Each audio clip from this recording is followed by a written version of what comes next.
May I now invite the Honorable Prime Minister of India to deliver his statement. Chancellor Merkel, members of German delegation, my colleagues, members of the media. It is a great pleasure to welcome Chancellor Angela Merkel and her eminent delegation to India. On behalf of the people of India, warmly congratulate Germany on the 25th anniversary of German reunification. At this important milestone, you can look back with pride on what you have accomplished at home and abroad. Chancellor Merkel, your leadership is a source of confidence and reassurance at a difficult moment for Europe and the world. You have chosen to visit India despite many concerns in your region.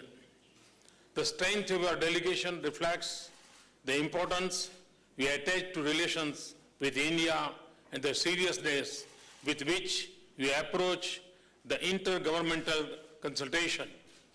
Your commitment holds the key to progress in our relations. So thank you very much.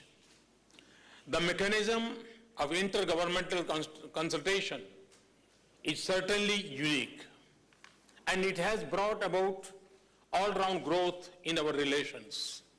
In addition, in the course of the past year, our two sides have deepened our engagement. We see Germany as a natural partner in achieving our vision of India's economic transformation. German strengths and India's priorities are aligned, and so is our mutual goodwill. Our focus tends to be on economic ties, but I believe that in a world of seamless challenges and opportunities, India and Germany can also be strong partners in advancing a more human, peaceful, just, and sustainable future for the world.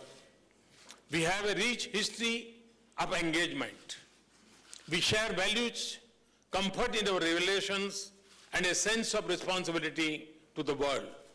Today, we have met for around 3 hours. We will continue our dialogue here and in Bengaluru tomorrow.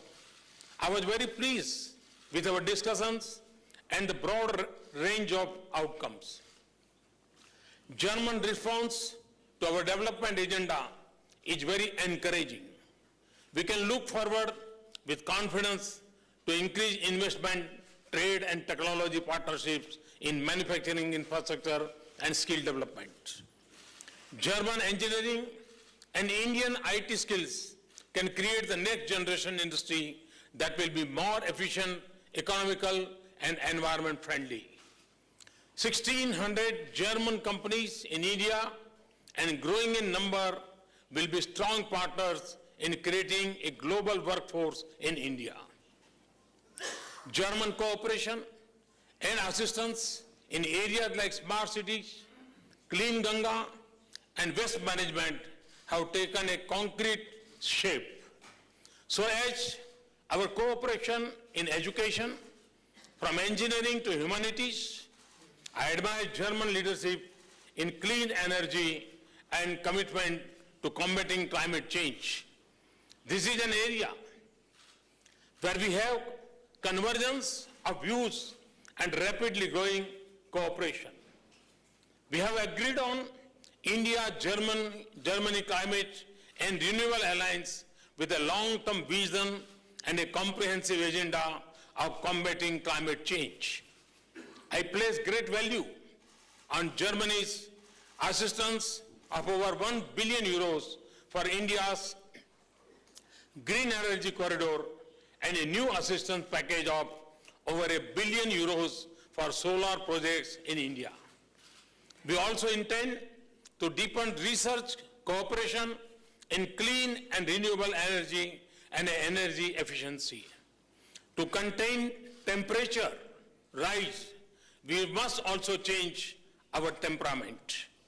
We look forward to a concrete outcome at COP21 in Paris that strengthens the commitment and the ability of the world, especially of poor and vulnerable countries, to transition to a more sustainable growth path.